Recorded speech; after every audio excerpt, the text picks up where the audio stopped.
Para los que no creían que era posible, aquí está, sí es Aquí posible. está, se hizo posible. Amigos, Dios me los bendiga. Gracias por estar aquí con nosotros. Somos casi 5.000 personas en vivo. ¿Pudiese nos dar una pequeña presentación de quién es usted, a qué se dedica? Algo muy corto y preciso para poner en contexto a los seguidores. Claro, con todo gusto. Primero que nada, vamos a poner esto en una forma que se quede fija, que no se mueva. Ok. Primero que nada, bueno, muchas gracias por la invitación. Yo soy ingeniero de petróleo, me gradué en la Universidad Central. Mi infancia y adolescencia la pasé entre Montepiedad y Santa Rosalía en Caracas. Me gradué en el Andrés Bello, Liceo Andrés Bello, y me gradué en la Universidad Central de Venezuela en tiempos prehistóricos, como el año 1978. Quiere decir, tengo 47 años, bueno, en diciembre voy a cumplir 47 años de graduado. Eh, Comencé a trabajar en el 80, a pesar que me gradué en el 78, razones personales, y comencé a trabajar en una empresa que existía antes, que era una filial de Petróleos de Venezuela que se llamaba Lagoven. A ver, Lagoven, Maraven, Corpoven, Meneven. Yo trabajé en Lagoven, hice mi carrera allí, en la costa oriental del lago y en Caracas, con algunas pasantías en Maturín, en el estado Monagas. Y luego, cuando vino el proceso de transformación en 1997, pasé a trabajar, todos empezamos a trabajar en PDVSA, como PDVSA, y yo empecé en la vicepresidencia de planificación corporativa, en la gerencia de estrategias corporativas. Y luego pasé a trabajar en exploración y producción, en, la, en los convenios operativos, la gerencia de convenios operativos y nuevos negocios de exploración y producción. Y bueno, allí nos sorprendió, allí pasamos, allí nos encontramos con el paro petrolero en abril y con el paro cívico nacional en diciembre. Luego de eso, bueno, muchas razones, obligaciones, me llevaron fuera del país y bueno, luego ya tengo 20 años fuera de Venezuela y en el interín, luego de haber pasado algunas cosas como las que muchos que están en la diáspora o estamos en la diáspora lo hicimos, en el año 1900, perdón, en el año 2020 recibí una invitación a formar parte de la Junta Administradora Ad Hoc de PDVSA, que en ese momento presidía el ingeniero Luis Pacheco, que había con quien yo había trabajado en PDVSA, y formé parte de la Junta. Y en diciembre, a la renuncia de Luis Pacheco, a la salida de Luis Pacheco, yo asumí la presidencia de la Junta, o sea que soy presidente de PDVSA Ad Hoc desde diciembre, 7 de diciembre del año 2020. Y bueno, esa es la historia resumida. Cualquier cosa, por supuesto, a la orden, ¿no? Wow, ingeniero, una preparación absoluta. Ahora, quiero hacerlo cronológicamente, porque Ok. quiero aprovechar la experiencia de muchas cosas que ni siquiera yo había nacido. ¿Cómo era PDVSA antes de Chávez? Bueno, mira, PDVSA nace, hay un decreto que es a fin de agosto, precisamente a finales de esto, el día 29 se cumplen 50 años de la ley de hidrocarburos y 50 años el día 30 de la creación de Petróleos de Venezuela. Pero Petróleos de Venezuela nombra su primera junta directiva y comienza a operar en enero del año 1976. Quiere decir que, bueno, como dije, 50 años ahorita en el mes de agosto. Realmente al principio era una situación bien complicada. Las empresas transnacionales que estaban allí, pues definitivamente ya habían puesto el freno de mano y de pie y de todo lo que ustedes se puedan imaginar en función de sus inversiones, y una empresa petrolera que no invierte está condenada al fracaso. Entonces había comenzado a frenar sus inversiones porque obviamente ya tenían en mente, primero había algo que se había llamado la ley de reversión, luego el anuncio de la nacionalización, que yo prefiero llamarlo estatización, y eso trajo como consecuencia que cuando se asumió esto, en aquella época Venezuela tenía una producción de 2.200.000 barriles por día que rápidamente cayeron hasta 1.800.000. Entonces había que tomar decisiones muy rápidas, de emergencia básicamente, para poder recuperar la producción. Yo te puedo contar que quizás uno de los proyectos más extraordinarios que creo yo ha ocurrido o ocurrió en la Venezuela democrática, que fue las becas del Plan Gran Mariscal de Ayacucho, salvaron de alguna manera la vida y la patria, porque muchísimos de esos muchachos que fueron al exterior y se graduaron, yo no me gradué en el exterior, regresaron justo en el momento de mayor necesidad. Y allí comenzó un diseño de política de largo plazo que trajo la renovación de las refinerías, la conversión profunda, o sea, la posibilidad de poder refinar dentro de esas refinerías crudo pesado, que siempre había sido el norte que teníamos para el crecimiento de largo plazo. Nació la política de internacionalización, que a lo largo se transformó se transformó en una gran empresa internacional en Estados Unidos llamada Citgo, en Europa Beva Oil y otras empresas que teníamos alrededor del mundo. La producción comenzó a crecer hasta que llegamos al año 1999. En el año 99, Venezuela, como el todo, producía 3.450.000 En el barriles. 99, ingeniero.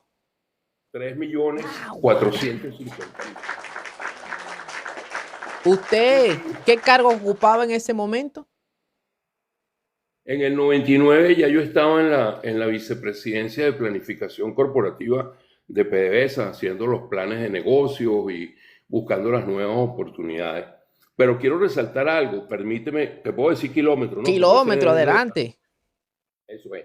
Bueno, mira, kilómetros.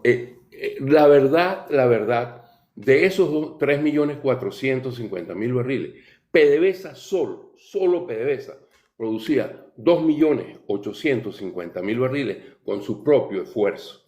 Los otros 600.000 barriles venían de los convenios operativos y de las asociaciones estratégicas de la faja que estaban comenzando a surgir. Entonces, definitivamente se había hecho un gran esfuerzo y PDVSA estaba encaminada a alcanzar, que fue el último plan de negocios que se hizo en el año 2001, 6 millones de barriles en el año 2010. Ese era el plan. Lamentablemente esto no fue posible.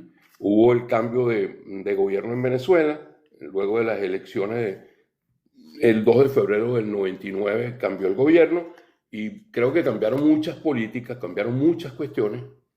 Y es interesante hablar de esto porque yo creo que gente joven como tú y como muchos de los que están acá, pues solamente tienen la historia de los últimos 25 años, pero Venezuela es mucho más que eso.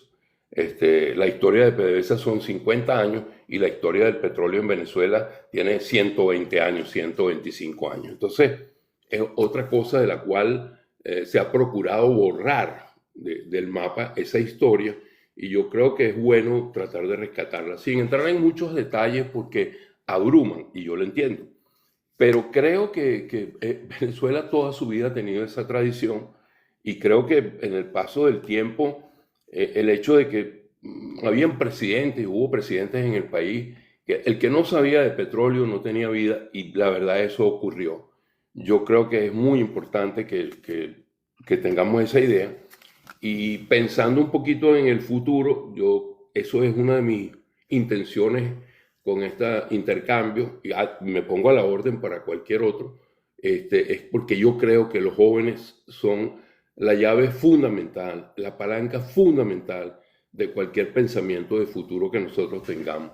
Personas como yo, ya de una edad interesante, pues estamos dispuestos a poner nuestro mejor empeño, pero no podemos, ¿cómo se dice?, llevar el pulso de lo que sería el desarrollo a futuro por mucho tiempo. Entonces, es necesario que los jóvenes estén allí. De modo que lo que te podría decir es que PDVSA fue una gran empresa, una gran empresa. Cierto, yo no quiero idealizarla, habían cosas malas dentro de PDVSA. La corrupción yo creo que era un nivel mínimo, pero sí había hechos de corrupción, nadie lo puede negar. Pero había muchas más cosas buenas que malas. De hecho, los resultados lo dicen. Petróleos de Venezuela, para que ustedes lo sepan, fue la tercera empresa más importante del mundo en materia de hidrocarburos, la tercera empresa más importante del mundo en materia de hidrocarburos. ExxonMobil, Aramco, Saudi Aramco, que es la de la Arabia Saudita, y PDVSA eran las mejores empresas de petróleo del mundo. Ingeniero, ya que usted está aquí, yo he tenido la oportunidad de debatir con muchos chavistas y ellos tienen como una bandera decir que en aquel tiempo PDVSA producía el petróleo, pero solamente el 1% de esas regalías iban a Venezuela. ¿Cómo se come eso? Yo nunca he tenido la capacidad de refutar ese argumento porque no sé el contexto, pues no lo entiendo. Te lo voy a decir muy claro. La ley del año 43, que creo yo es una de las mejores leyes que se han hecho en toda la historia, de todas las leyes que ha tenido el país, tenía contemplado en materia de explotación petrolera, en su artículo 41, un tratamiento para la regalía. La regalía es lo que, digamos, lo que el rey decía me corresponde a mí por el solo hecho de que tú estés explotando el subsuelo. Como sabemos, Venezuela, por el decreto de Simón Bolívar, y eso ha permanecido en todas las constituciones y en toda la historia, es la dueña del subsuelo. Por ejemplo, en Estados Unidos no. En Estados Unidos, si el señor Kilómetro tiene un terreno y en ese terreno hay petróleo, ese petróleo que está allá abajo es del señor Kilómetro. No es del Estado. Amén. En Venezuela no es así. Y es la realidad. Y eso es así. Y punto. No hay discusión sobre eso. Entonces, la regalía estaba establecida entre un mínimo de 1% y un máximo de 16.66%. Eso fue así por todo el tiempo. No es verdad que cobraban 1%, eso es mentira. ¿De dónde sale eso?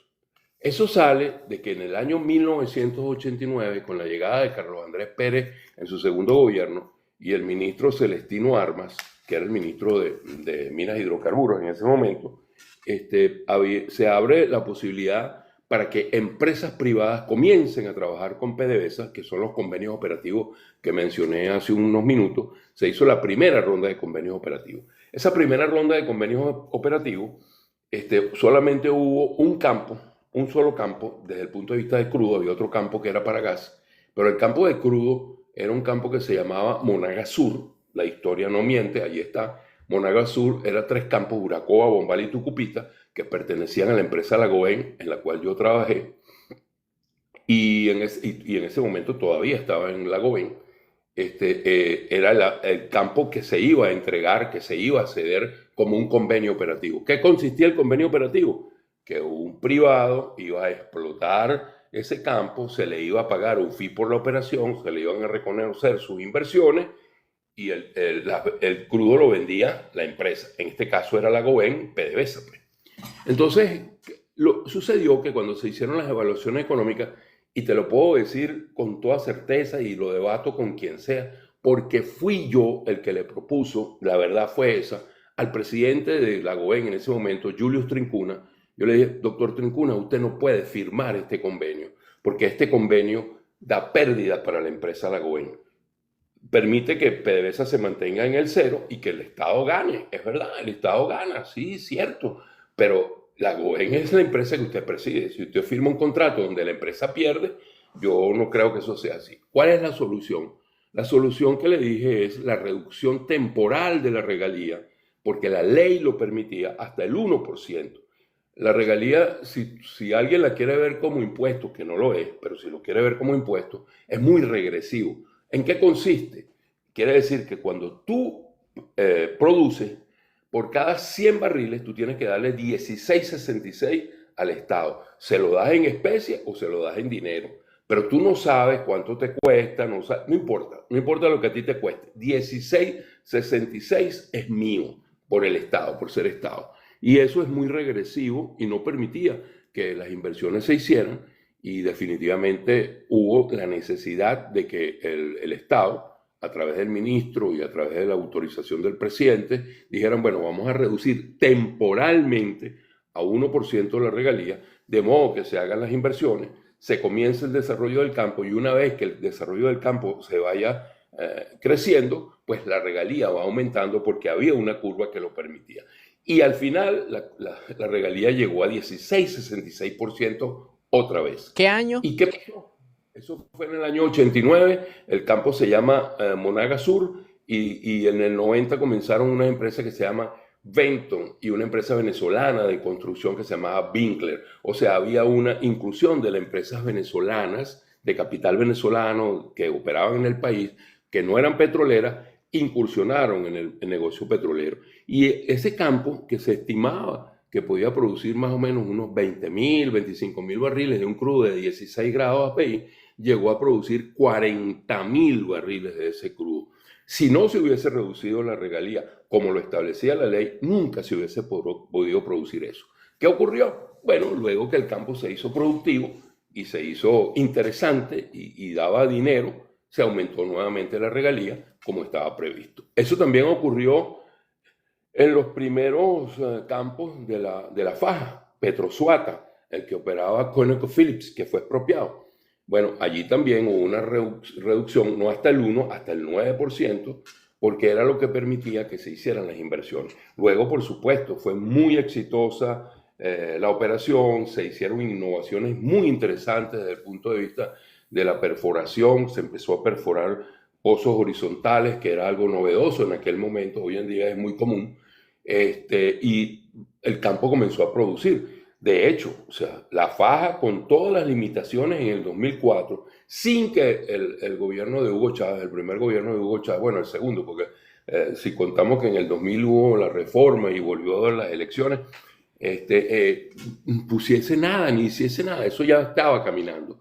Se llegaron a producir, primero eran los 450.000 barriles, luego llegamos a 600.000 barriles y luego llegaron hasta 650.000 barriles. De modo que es cierto que la regalía se rebajó, es cierto, kilómetros, es cierto. Pero con la intención de fomentar la inversión y una vez se normalizara la producción, normalizaron las regalías. Bueno, lo dijiste mejor que yo, okay. Así es, tal cual. Lo firmo. No, interesante, ingeniero, porque yo no sabía eso que usted me está diciendo, por eso le estoy prestando bastante atención y eso es bueno saberlo. Ingeniero, llegamos al 2002, ¿usted vivió el paro petrolero? Bueno, mira, aquí hay dos cosas importantes. Primero, en el 2002 hubo dos paros. El primer paro, que yo creo que es justo y correcto llamarlo paro petrolero, porque fue un paro de una confrontación que hubo con Hugo Chávez, ¿no? Hugo Chávez ya había tenido como presidente de PDVSA a Roberto Mandini, que era un hombre que venía de la industria, se lo trajo, él era presidente de Citgo y lo trajo a presidir a PDVSA en el año 99. Luego, en agosto del 99, salió salió Mandini y trajeron a Chavaldini, que era el vicepresidente en ese momento. Y luego salió Chavaldini y vino el general Guaycaipuro Lameda. En ese momento, luego de algunas confrontaciones de Lameda, discrepancias muy fuertes con el ministro, en ese momento todavía era Alí Rodríguez Araque, y con el propio presidente Chávez, pues sencillamente fue destituido de la presidencia y no había presidente. Entonces intentaron hacer un nombramiento que fue el profesor Gastón Parra Luzardo, que había sido rector de la Universidad del Zulia, académicamente muy respetable. Y yo recuerdo claramente que siempre hemos dicho, lo he dicho, lo repito hasta la saciedad. El presidente de la República siempre ha tenido la potestad de nombrar al presidente de PDVSA. Siempre es una potestad. Lo que se había pedido y lo que se había respetado hacia ese momento era que la junta directiva fuese conformada por gente que estuviese en la industria, pues para prestarle el mejor apoyo posible a ese presidente. O sea, bueno, gente capacitada. Le daban la... Sí, que conoce el negocio, que conocía claro, el negocio. O sea, el presidente podía colocar allí a alguien de su confianza, más no el mejor de los ingenieros, pero que la junta estuviera compuesta por gente preparada más allá de lo político que pudiese dar respuesta cuando las papas queman, pues, por decir algo. Así es. Es perfectamente eso. Coloquialmente es así. Okay. Entonces, ¿qué ocurrió? Bueno, se pretendía politizar en los nombramientos, se saltaron gente que estaba en un cargo muy abajo por razones políticas, y entonces allí hubo una confrontación, hubo un comunicado de los gerentes de alto nivel de PDVSA que se llamó Salvaguardemos a PDVSA, que salió a finales de febrero del año 2002, y comenzó una puja muy interesante. Yo tuve la oportunidad, porque mis compañeros así lo decidieron, junto con otros 6 compañeros, tuvimos una reunión de 7 con Gastón Parra Luzardo. Y lo que yo le expresé al profesor Gastón Parra Luzardo, a quien no era mi amigo, pero sí lo conocía, porque, te repito, académicamente hablando, yo creo que era impecable. Ahora lo que le dijimos es, doctor Parra Luzardo, nosotros no tenemos absolutamente ningún inconveniente que usted sea el presidente de PDVSA. Lo que no es posible es que usted tenga una junta directiva que rompe con todos los esquemas y que va a trastocar todo lo que viene ocurriendo, porque hay candidatos que podrían sustituirlo. Bueno, yo creo que esas palabras no fueron escuchadas, eso fue derivando quizás en una confrontación más fuerte. Vinieron algunas, yo creo que esto es muy, sí, yo no sé si esos videos todavía existen, pero la forma de protestar que encontramos fue, bueno, a lo mejor era hasta algo cómico, así como una película de esta de Buñuel o García Márquez escribiendo algo de esto. Era un montón de gerentes con corbata y paltó, esperando que cambiara el semáforo en la avenida Libertador, donde está la sede de la campiña, y con una pancarta no a la politización de PDVSA. Así comenzó la protesta. Eso fue arreciando, y entonces el día viernes 5 nosotros le dijimos al presidente, bueno, presidente, aquí ya no hay nada para dónde ir, nosotros vamos definitivamente a hacer una paralización. Fue una decisión de los trabajadores de PDVSA, motivo por el cual creo que es justo llamarlo paro petrolero, y lo asumo plenamente. El domingo, eso tampoco sé si todavía está en las redes, no, me disculpan. El domingo, o sea, el paro fue por la politización que estaba recibiendo la empresa. Exactamente. Y eso... Bueno, y al final tuvieron razón.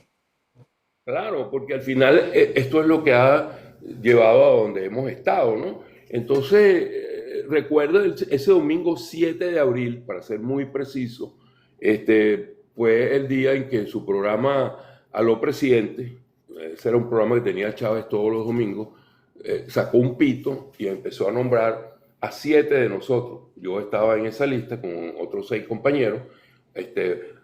Horacio Medina, gerente de estrategias corporativas, está despedido, para afuera, y sonaba el pito. Fue algo denigrante, ignominioso, realmente muy, muy fuerte. Visceral, ¿no? Y ese es como hacen ellos las cosas, ¿ves?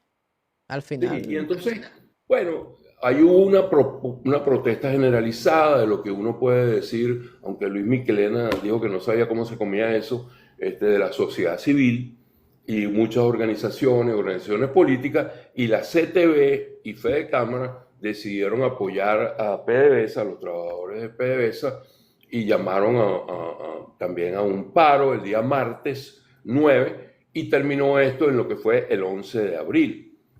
Y yo quiero dejarles un dato a ustedes que son gente muy joven.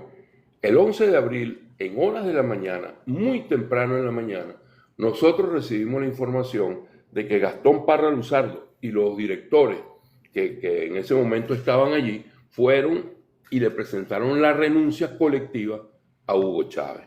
Y Hugo Chávez la engavetó, y eso continuó, y el 11 de abril terminó en esos hechos muy lamentables, en una manifestación, yo creo que la más grande en la historia del país, que terminó en Puente Llaguno con 19 muertos, que trajo el vacío de poder, que Chávez renunció, que no renunció, que sí, que se fue, todas esas cosas que pasaron, y que lo trajeron de vuelta el domingo a Miraflores, el 14.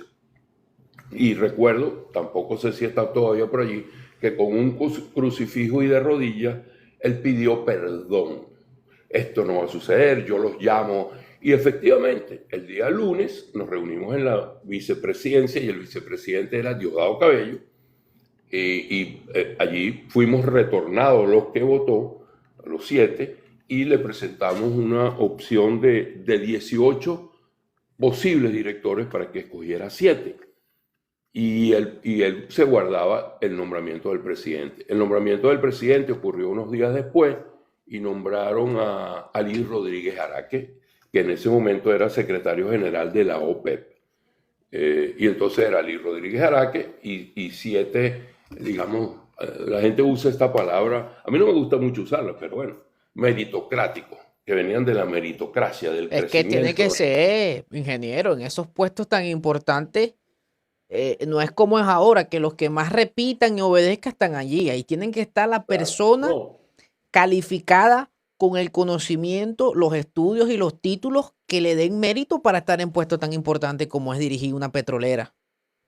así es, así es. Y eso lo digo, habían 18, probablemente los 7 que ellos escogieron, fueron ellos, habría alguno de los otros 11 que diría, no, yo no, yo debería estar yo, pero era perfectamente posible cualquiera de los que escogieran de allí. Y yo creo que esa era la forma correcta como se había venido haciendo las cosas.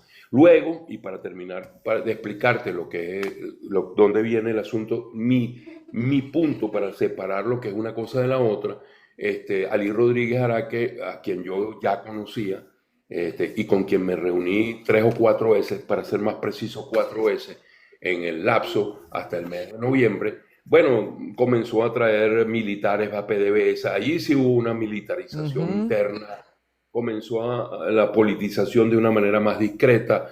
Fue un año, lo pueden revisar si todavía hay gente que escriba sobre eso. Todos los meses había una manifestación, todos los meses había una propuesta y comenzó una presión muy fuerte sobre la CTV para que declarara un paro. Esa decisión la toma el señor Carlos Ortega en octubre del año 2002. En ese momento ya existía 2 organizaciones derivadas de los trabajadores de PDVSA.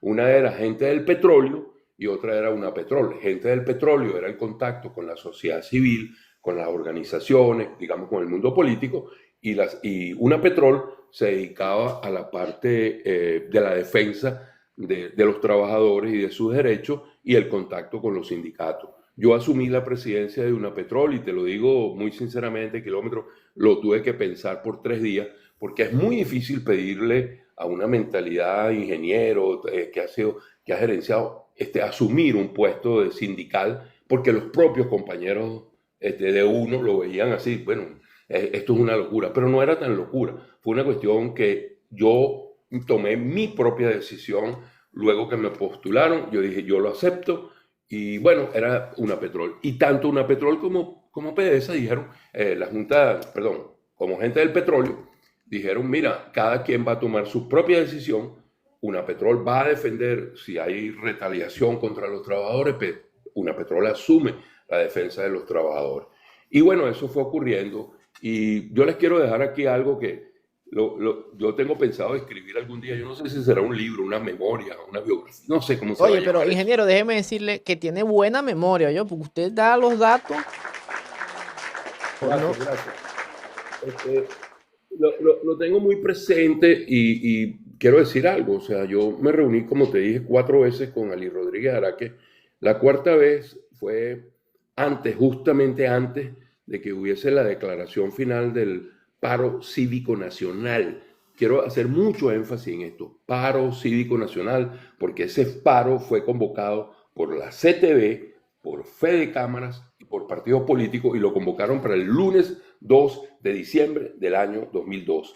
En ese momento, Ali Rodríguez Araque, unas par de semanas antes, me llamó, porque yo era el presidente de UNAPETROL, me llamó y me dijo que qué opinaba yo. Yo le dije, mira, Ali, la verdad es que yo creo que los trabajadores de PDVSA se van a sumar al paro cívico nacional, sus propias decisiones, en su gran mayoría. Otros no. ¿Tú qué vas a hacer? Yo le dije, yo me voy a sumar.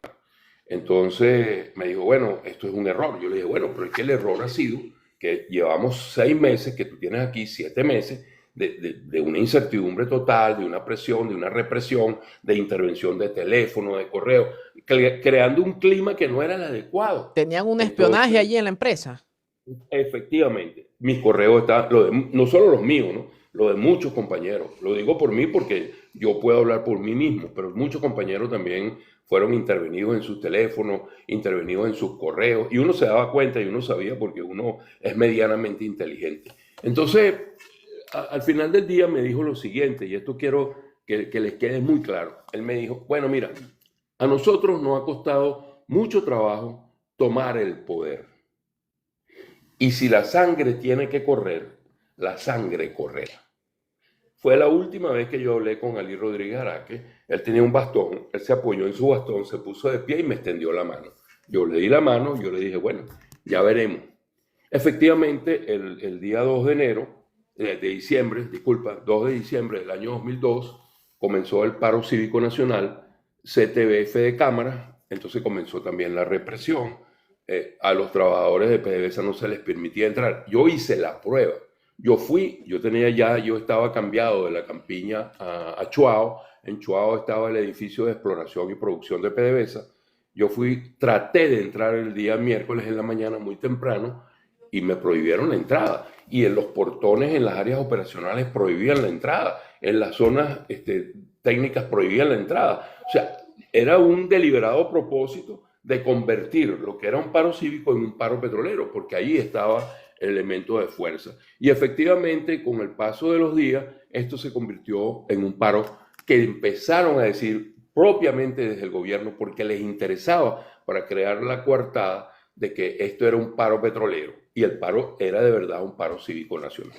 Lamentablemente no hubo forma de contenerlo, se hicieron muchos esfuerzos, se creó una mesa de negociación y acuerdos donde estaban sectores de la oposición, sectores del chavismo. Recuerdo algunos nombres: Nicolás Maduro, Jorge Rodríguez, Isaías Rodríguez.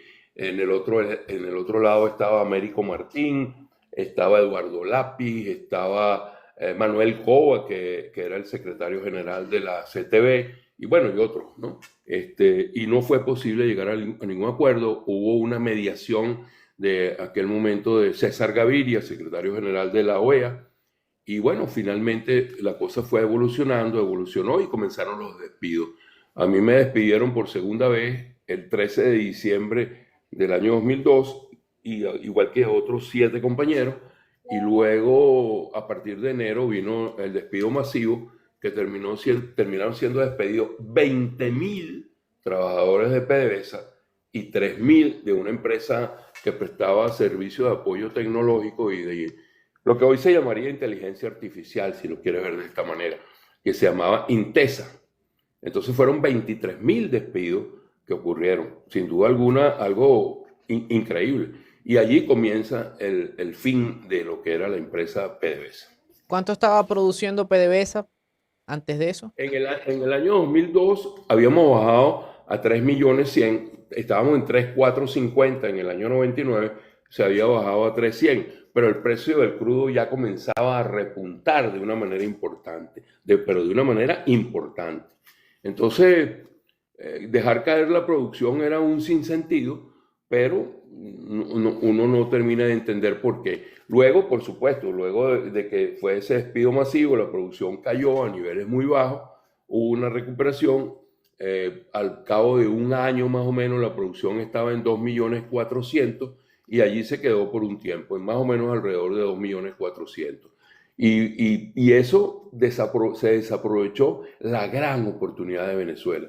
Había un plan para llegar a 6 millones, creo que ya lo mencioné, y estábamos en 2.400.000 y los precios del crudo llegaron a más de $100 por barril, $100 por barril, y eso se desperdició, esa gran oportunidad para Venezuela. Lo que fue el boom petrolero, ¿no? De la década del 2010. Claro, efectivamente, y los precios siguieron en ascenso hasta el año 2011, 2012, sí, cuando empezó la caída. La curva. Y para ese entonces, Chávez muere. Claro, y los precios caen y comienza la segunda debacle, porque lamentablemente creo que quienes asumieron luego esto eran aún mucho más irresponsables, tenían otras intenciones todavía peores, y yo creo que se adueñó algo que ya venía en progreso, porque no se empezó allí, que era la corrupción transversal del país. Y en la corrupción transversal del país llevó a que todo se corrompió. Y en Petróleo de Venezuela se terminó de corromper. Y la producción, esto es otra cosa, ¿no? Voy a aprovechar porque después se me olvida. La producción de PDVSA cayó en el año 18, no había sanciones, ojo, no había sanciones, no había nada. Había caído a 300 y pico, no llegaba a 400.000 barriles, Náguara. 380. El presidente de PDVSA en ese momento era el general Manuel Quevedo, que lo pasaron a la clandestinidad porque era una pieza de Diosdado Cabello, para que sepa. Bueno, y entró el Aizami y la producción se recuperó, debo decirlo, no voy a mentir, la producción se recuperó hasta 600.000 barriles por día. O sea, con sanciones, sin dinero, con precios bajos, pero la recuperaron. Ahora, después que la recuperó, hizo un uso indebido en otras cosas. Bueno, lo que quiero demostrar con esto es que la producción no se cayó por las sanciones. La producción se cayó porque no se invirtió, porque todo el dinero estaba en corrupción, porque todo eran comisiones, porque no tenían conciencia de lo que era el país. Y una empresa petrolera que no invierte, querido amigo, no tiene futuro. Y si no hace inversiones en exploración, menos todavía. Y en Venezuela no se hacen proyectos de exploración desde el año 2000. Desde el año 2000. Entonces, creo que eso es la situación por la Wow. cual el país está en este momento. Y aún con Chevron, la producción llegó a los 850.000. Pueden haber habido picos de 900, no voy a entrar en esa polémica, pero en el promedio fue 850. ¿Se podrá crecer? Bueno, la única forma de crecer es con inversiones, con muchas inversiones, y además de esto, con una forma de hacer las cosas correctas. Despolitizando la empresa primero. Ingeniero, Absolutamente. me quedé con lo que me dijo de que en el 99 estaban produciendo alrededor de 3.4 millones de barriles de petróleo al día. Y que claro, no éramos adivinos, pero la siguiente década iba a ser iban a ser los precios más altos de la historia. Y habían Sí, proyecciones para llegar a 6 millones si seguían como venían. sí. Pero nos encontramos con el chavismo en el camino. Qué increíble. Sí. Mira, yo te digo algo para serte muy honesto, ¿no? Lo más que puedo Sea ser. honesto. Yo no tenía problema al principio en absoluto. Yo creo que había una gestión que más o menos trataba de respetar lo que había. Había nuevos lineamientos y nuevas políticas. Yo creo que es correcto que si alguien llega y dice, mira, yo no creo que esta empresa debe continuar de esta manera, hay que cambiar la orientación. Para eso es el nuevo gobierno. Eso no tiene que haber una contradicción.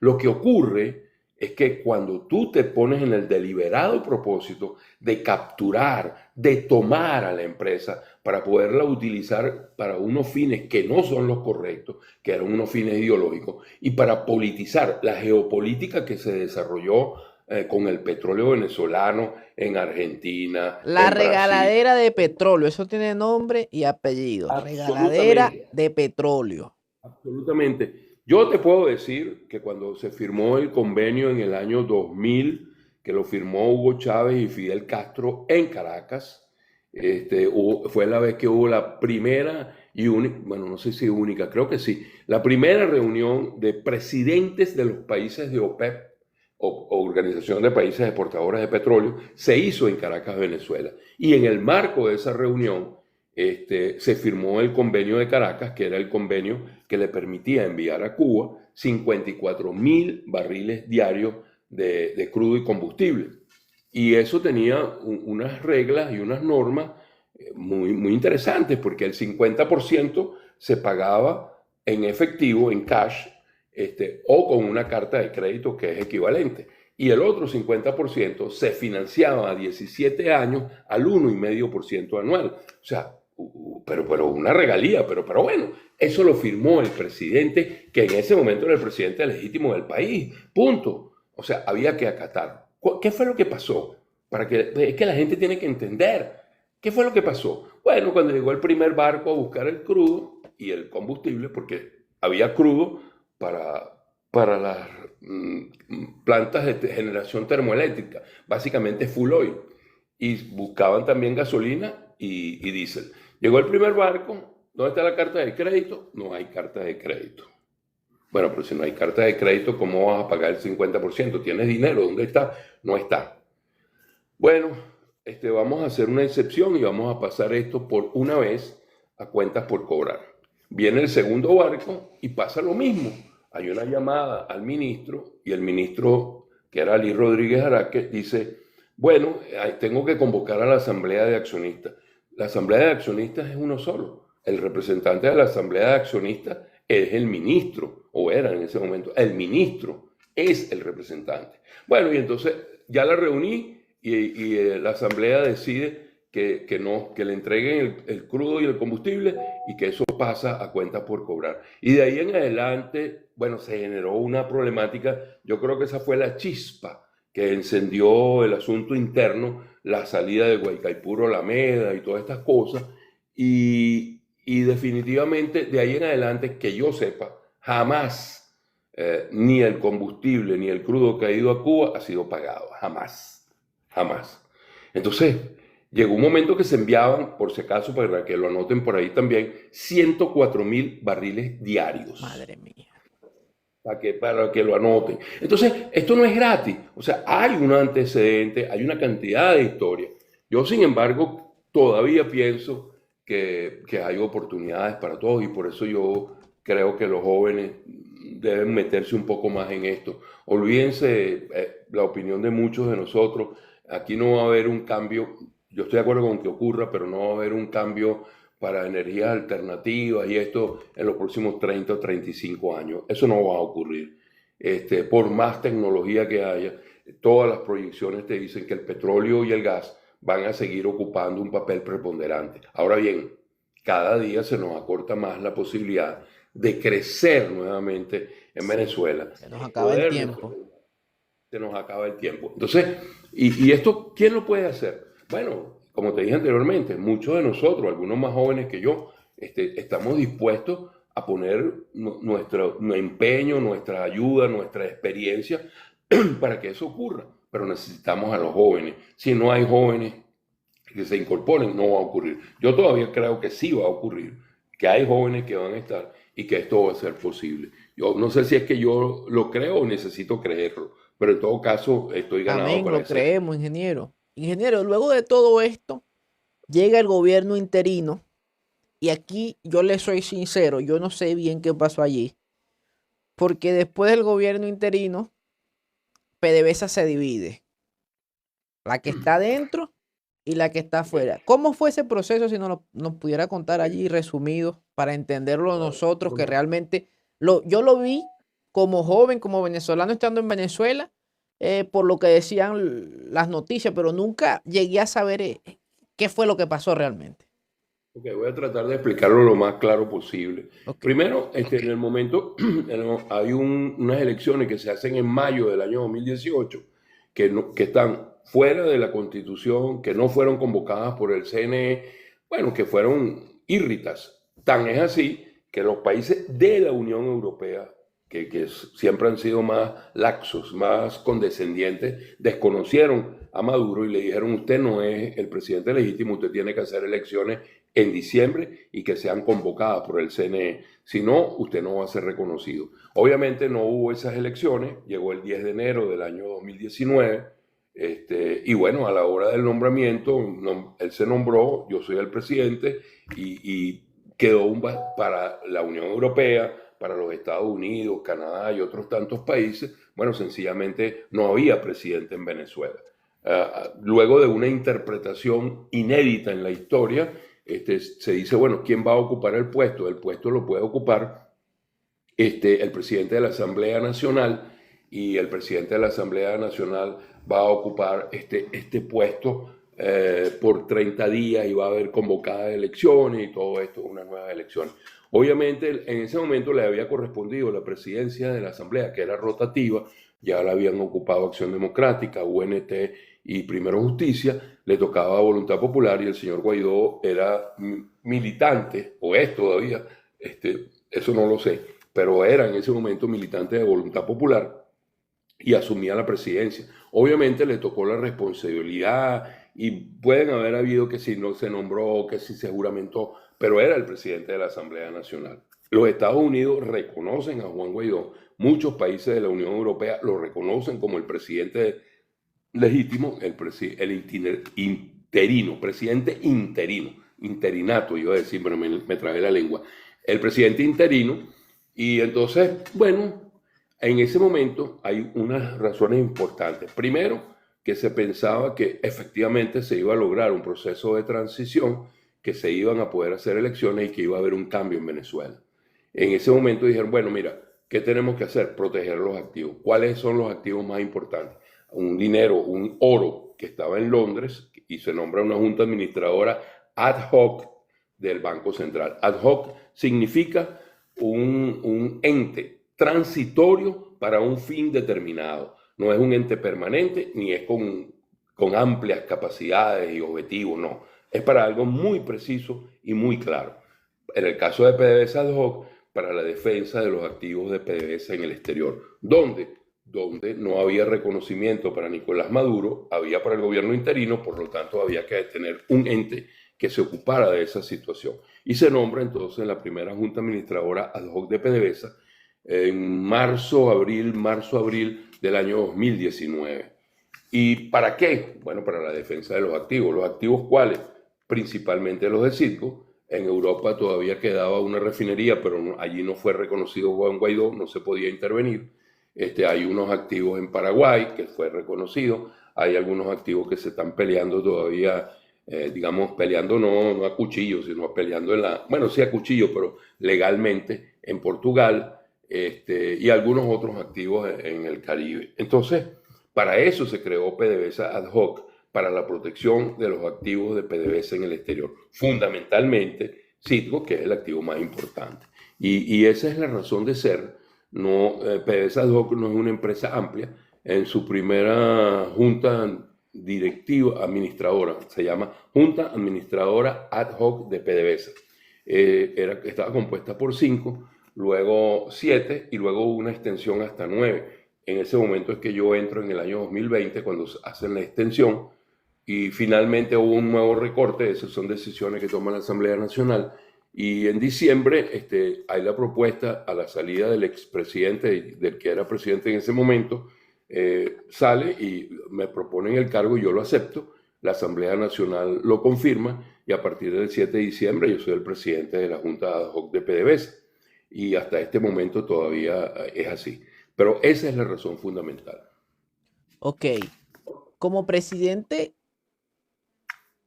usted tiene facultades de administración como tal de la empresa Citgo, o simplemente es para garantizar que esos activos estén en resguardo mientras llega un cambio de gobierno. O sea, ¿cómo se come eso? Ok, ¿Cuál sería su papel allí?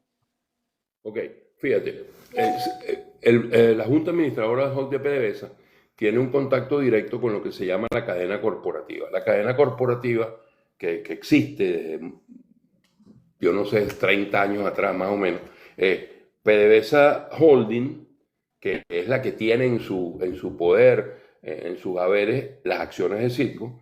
PDVSA Holding tiene debajo a Citgo Holding, Citgo Holding tiene debajo a Citgo Petroleum Corporation. Muchos de estas cosas son por cuestiones de taxes, por cuestiones de administración, por cuestiones de fluidez, pero esa es la estructura. Nuestra relación va directa con PDV Holding y de allí bajamos hasta Citgo Petroleum.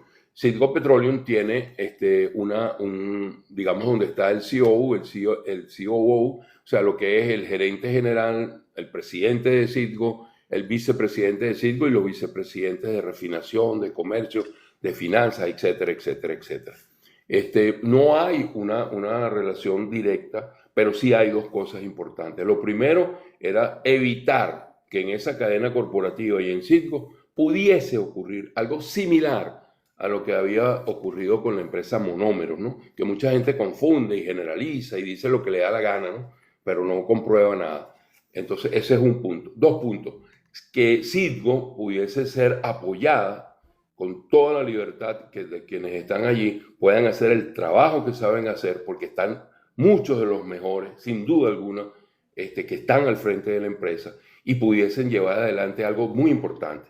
Yo quiero que tú y toda la gente que está acompañándonos acá entienda dos cosas. En el año 2019, Citgo era una empresa sumida en la corrupción total. Tanto es así, que tampoco de eso lo hablan, que Citgo fue intervenida a puertas abiertas por el Departamento de Justicia de los Estados Unidos, que hasta el momento, porque esa investigación sigue ocurriendo, ya no estamos intervenidos, pero sigue ocurriendo la investigación, logró identificar 49 casos de corrupción que son judicializados. Algunos han sido públicos, otros no. Y entonces había que crear algunos mecanismos, lograr sacar de ese entramado la corrupción que había con uno de estos traders que vendían a precios que daban un margen demasiado grande y que por supuesto se repartía en hechos de corrupción. Lograr además otra cosa, había un endeudamiento de la empresa de 4.500 millones de dólares, una empresa que en ese momento tenía un valor de mercado entre 4.500 y 5.000. Nunca uno precisa cuál es el valor de mercado exacto, no porque yo no quiera. Hay diferentes mecanismos para estimarlo, pero el valor de mercado es el que tú logras cuando te pagan. Si tú estás vendiendo un carrito y tú dices, mi carrito Toyota, por decir uno cualquiera, vale 8 millones, yo lo vendo en 8 millones y tú no consigues 8, sino que consigues 6, ¿cuál era el valor de mercado del carrito? 6, porque eso fue lo que obtuviste. Lo que te digo. Ahora, tú estimaste 8, porque tú tenías que tener un estimado. Bueno, eso es. Pero el valor estimado era entre 4.5 y 5.000 millones de dólares. Una empresa que no tenía líneas de crédito, que no tenía flujo de caja operacional, 300 millones. Es una empresa que necesita entre 1.500 y 2.000 millones de flujo operacional, que tenía que comprar crudo al contado, porque nadie le daba fiado, pues no había forma de que te dieran crédito. Entonces, para que eso pudiese ocurrir, ellos tenían que tener la plena certeza del apoyo total. Y eso fue lo que nosotros garantizamos. Yo te podría decir, para simplificarlo y que coloquialmente nos entiendan, se escogieron unos músicos, todos de primera, el mejor pianista, el mejor violinista, el mejor percusionista, y lo que hicimos nosotros fue convertirnos en directores de la orquesta.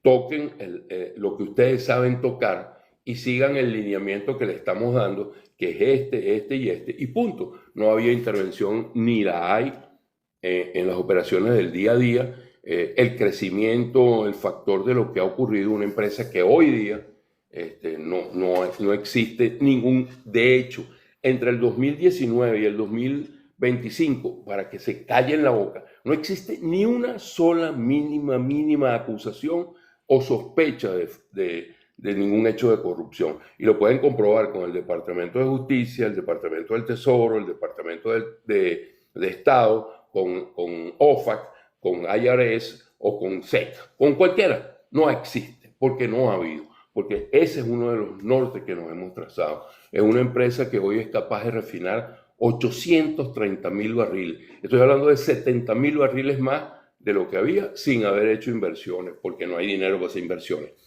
Y encima de todo eso, tienes una empresa que hoy día, el estimado muy amplio de valor de mercado, porque por todas las circunstancias, los juicios, todas estas cosas que están ocurriendo, es entre 13.000 millones y 18.000 millones. Vale decir, de 4.500 mínimo subimos hasta 13.000 y máximo estamos en 18.000. Eso demuestra que ha habido una gestión eficiente, muy clara, muy transparente, que convence y que además de esto lo pueden ver en los números que hay de la empresa. Entonces, eso es lo que ha pasado. Ingeniero, una pregunta.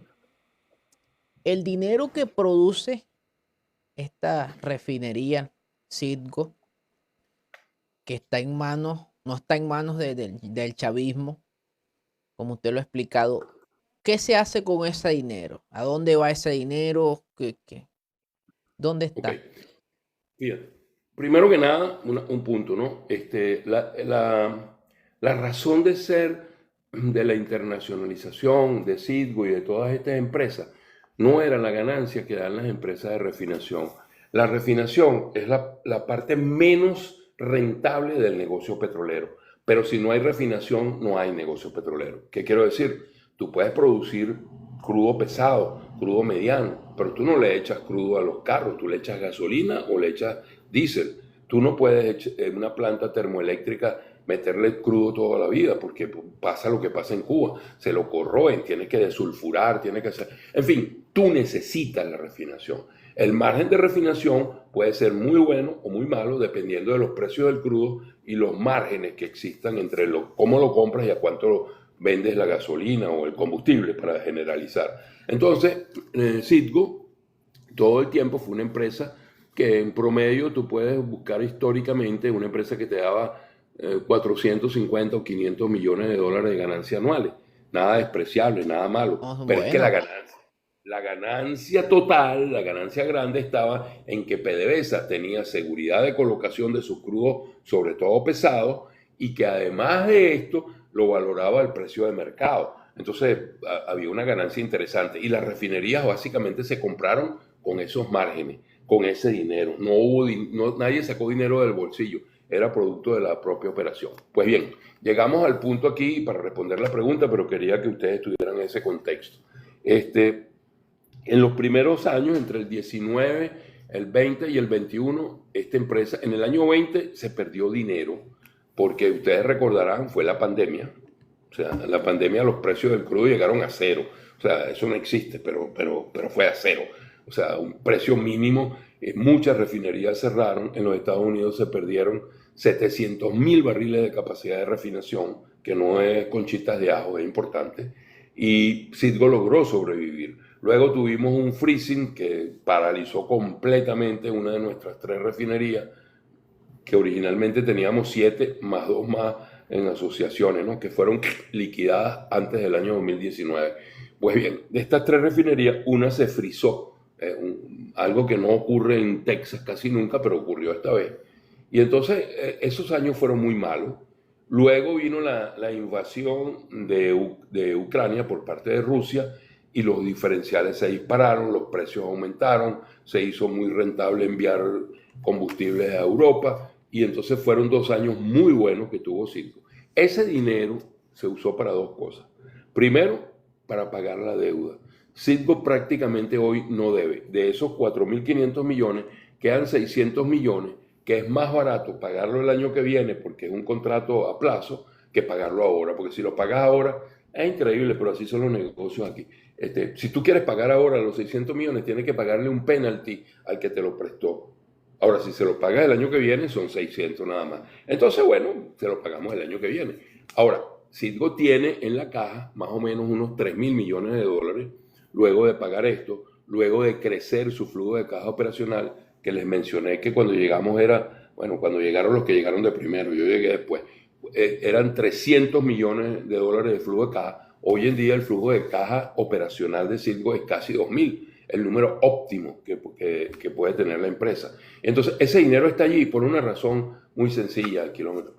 Ni que quisieran, pero es que ni que quisieran se puede sacar, porque necesitas una licencia de OFAC, necesitas autorización del tribunal y necesitas autorización de los acreedores para poder declarar un dividendo. Y si eso hubiese ocurrido, ese dividendo estaría declarado en el impuesto sobre la renta, en el IRS. Entonces, para que alguien diga que ese dinero ha sido transferido, pagado, usado, regalado, entregado, tendría que buscar evidencia y no hay ninguna evidencia. Eso también, paso para decirlo y quiero dejarlo muy claro, aquí hay que respetar las leyes, en todos lados hay que respetar las leyes. Yo estoy obligado como presidente de PDVSA ad hoc y toda la cadena corporativa a respetar las decisiones del juez Leonard Stark. Es un juez federal. El juez Leonard Stark dijo que hubo alter ego que abrió la puerta a toda esta situación tan lamentable que no debería suceder, que es una venta forzada, no lo estamos vendiendo nosotros, la está vendiendo el juez Stark.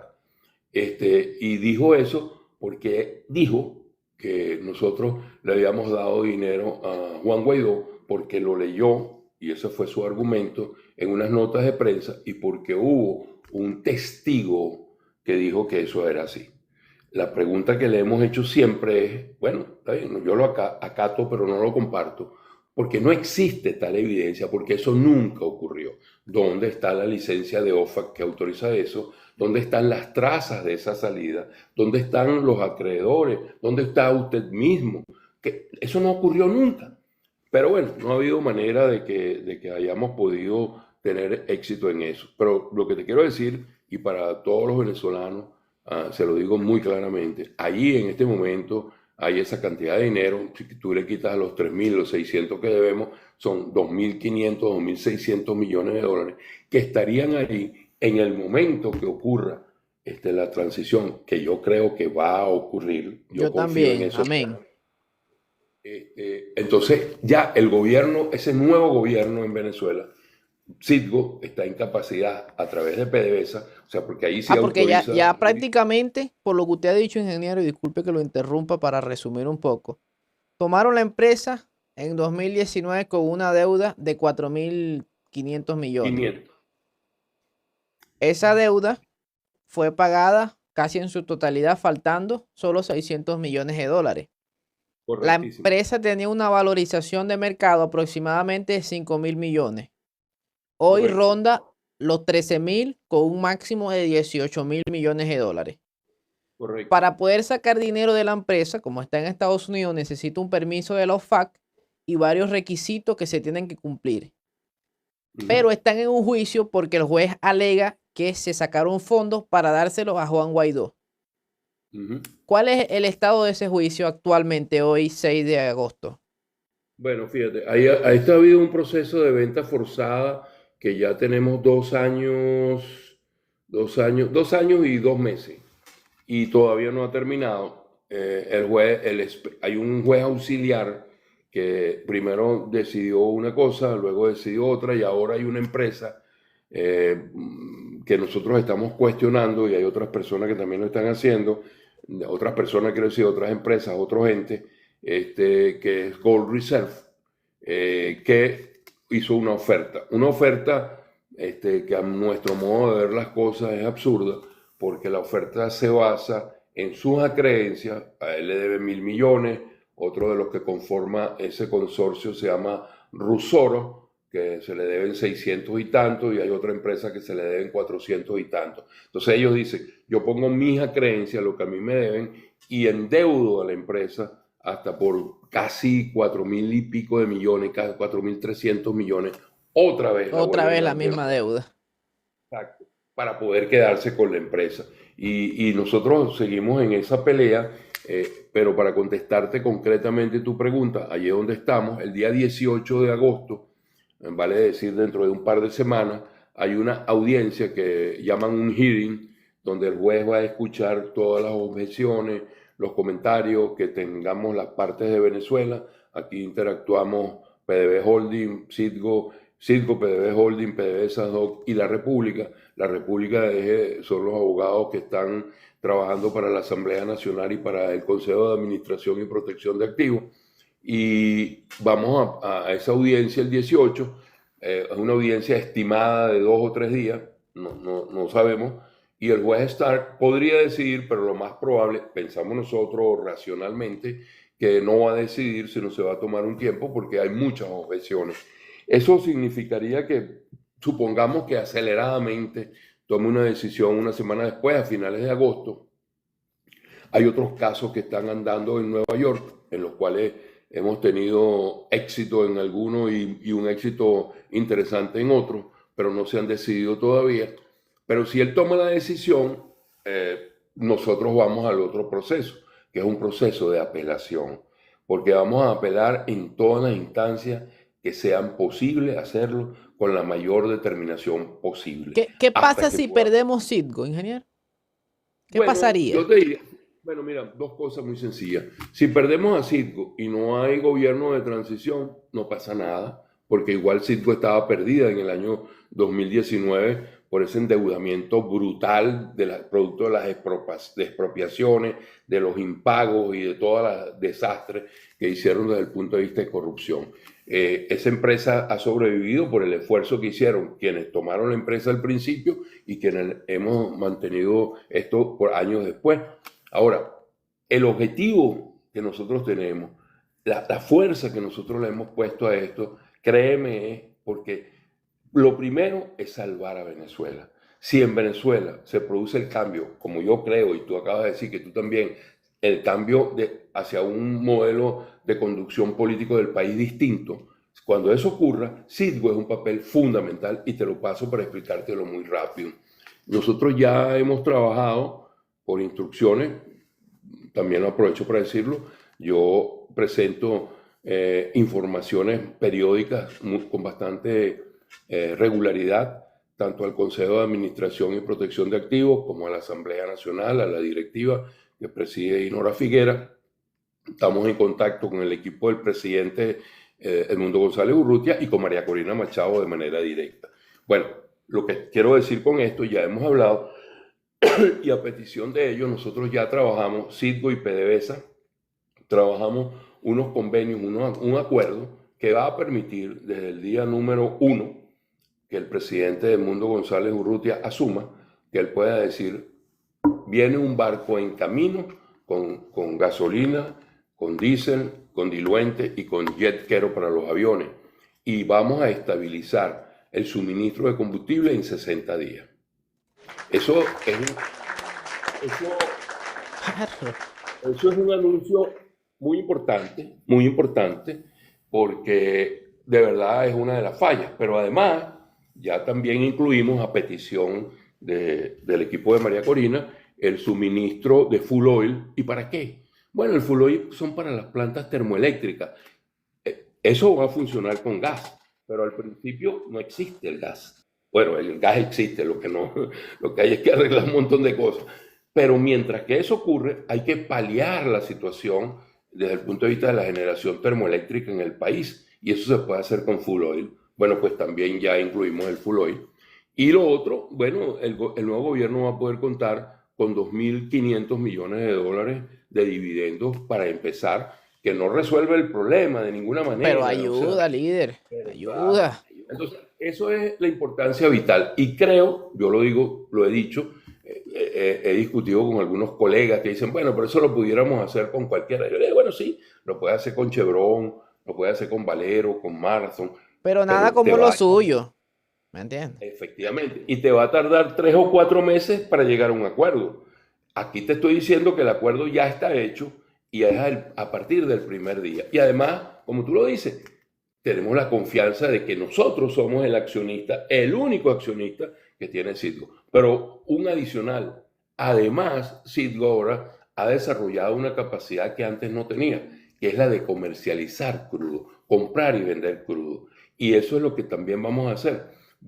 PDVSA está sancionada. Al principio, ¿quién le va a comprar crudo a PDVSA con todo ese récord que tiene, con ese enredo que hay? No existe comercio y suministro. ¿Quién sabe las barbaridades que habrán hecho allí? Uno se las imagina, pero no las sabemos.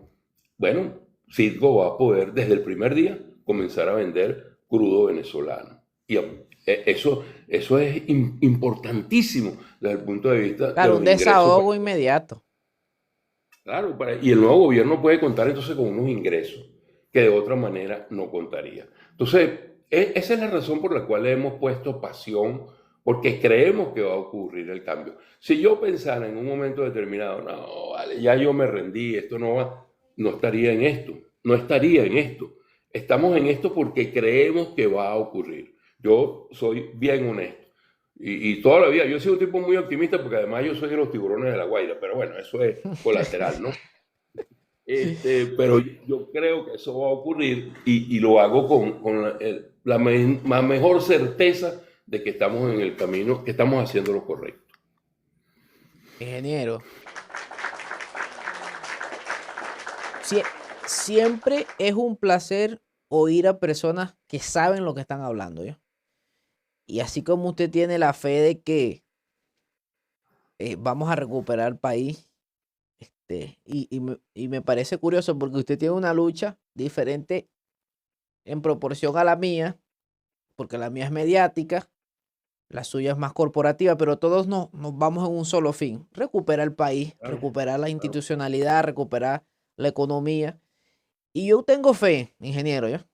Tengo fe de que volverá. Yo también.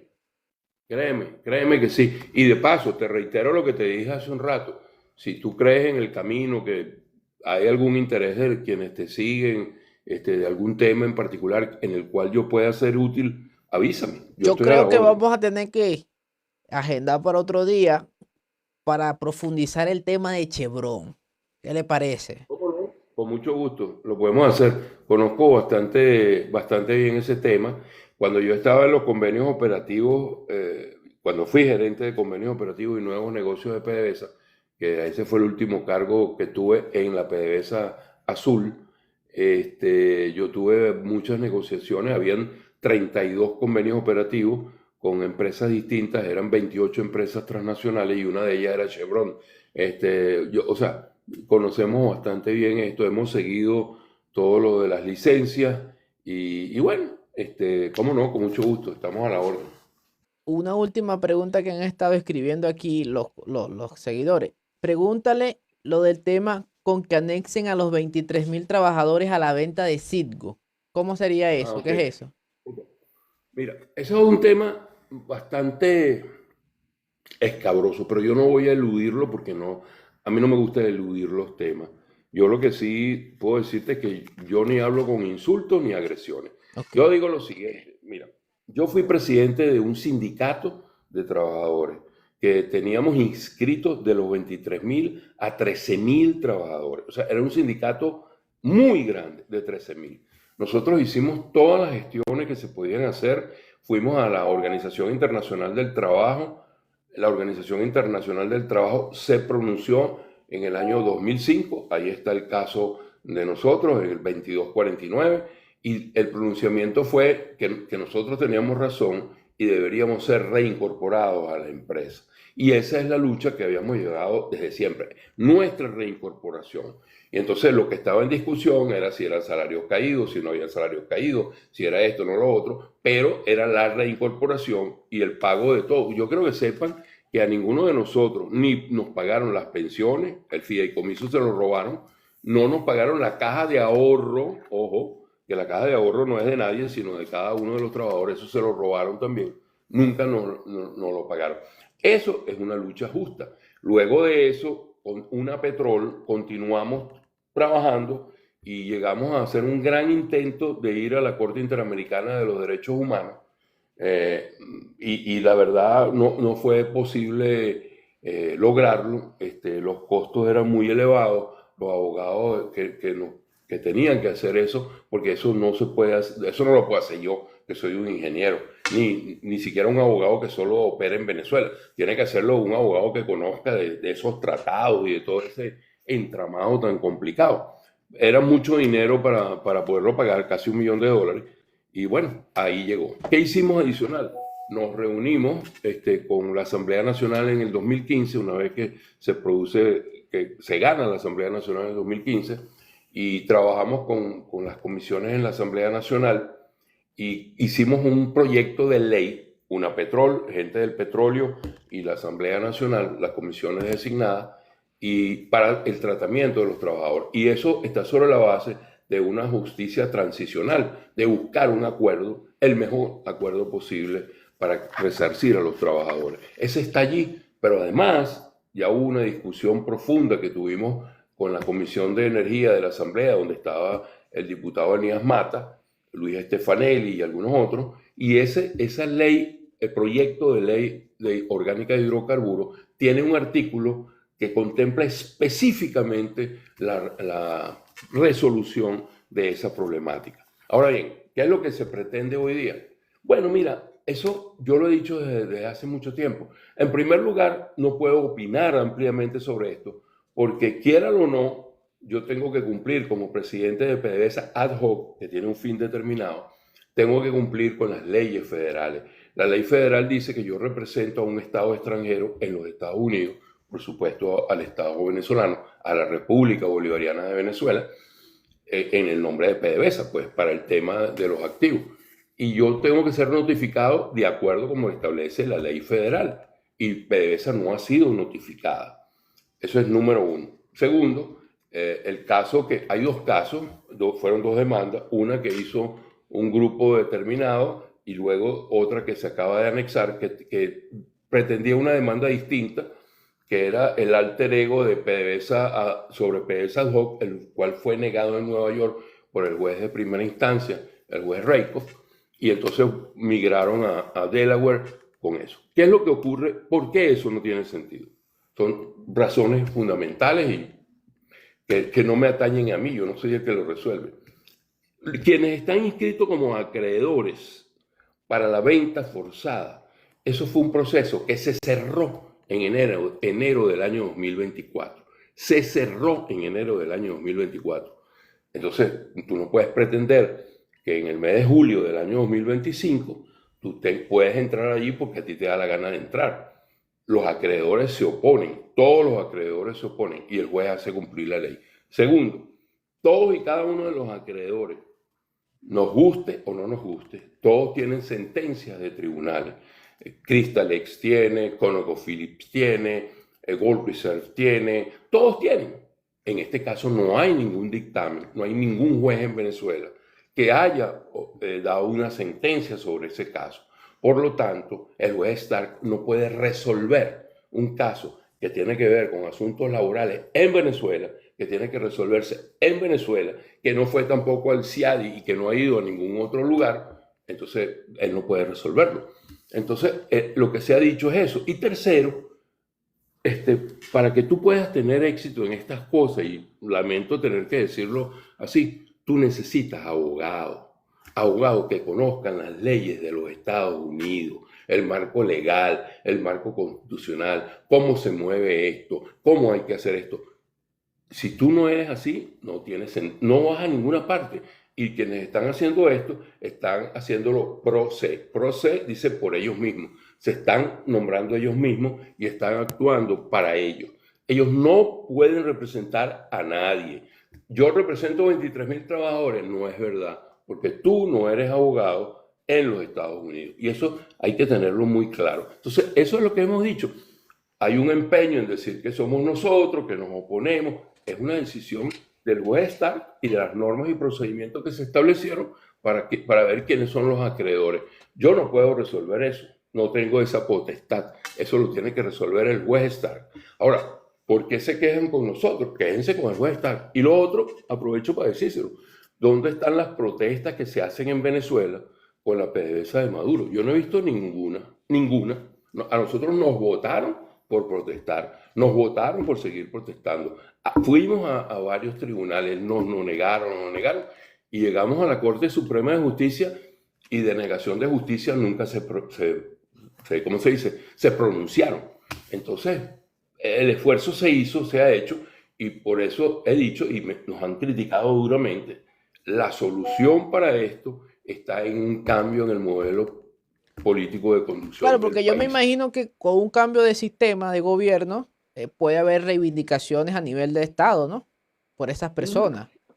Que claro, es más, porque ellos exigen que se haya en Estados Unidos, pero como usted lo está planteando, es un proceso totalmente diferente y es más difícil, pues, además de caro, ¿no? Así que ellos también deberían estar procurando la libertad del país. Efectivamente, lo que yo he dicho, el llamado es, vamos a canalizar todo este esfuerzo en función de lograr el cambio en el país. Y las protestas se pueden hacer perfectamente en Venezuela, porque el ente responsable de eso es PDVSA, no es PDVSA ad hoc, es PDVSA. Y PDVSA está en Venezuela. Y todos sabemos que esto tiene una historia de 25 años así. Y lo que he dicho, lo que repito, es que en el momento que se produzca ese cambio en el modelo político de conducción del país, uno de los primeros que va a abogar porque esa ley que está allí como proyecto se apruebe para buscar soluciones, soy yo. O sea, yo no... Al final siempre, ingeniero, con todos los invitados caemos en cuenta de lo mismo. Hace falta un cambio de gobierno, que es la razón de todos los problemas que hemos tenido en los últimos 25 años en migración, en salud, en educación, en producción petrolera.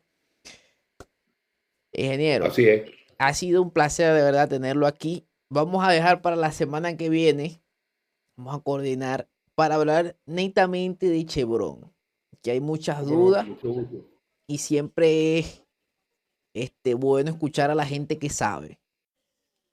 Sí, con mucho gusto te puedo dar todas mis opiniones y el conocimiento, inclusive algunas opiniones que son distintas a las mías, pero que yo valoro.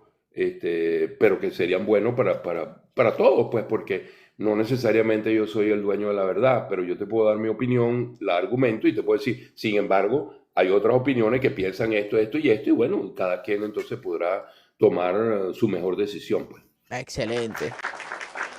Ingeniero, esta repetición va a estar por mi canal de YouTube, por si. De cuando la tenga lista se la envío por si la quisiera compartir con el que usted No, quisiera. claro, por supuesto que sí. Ten la plena seguridad que lo voy a compartir y muy agradecido por la invitación y a la audiencia por escucharme, ¿no? Y de nuevo, a la orden. Dios me lo bendiga.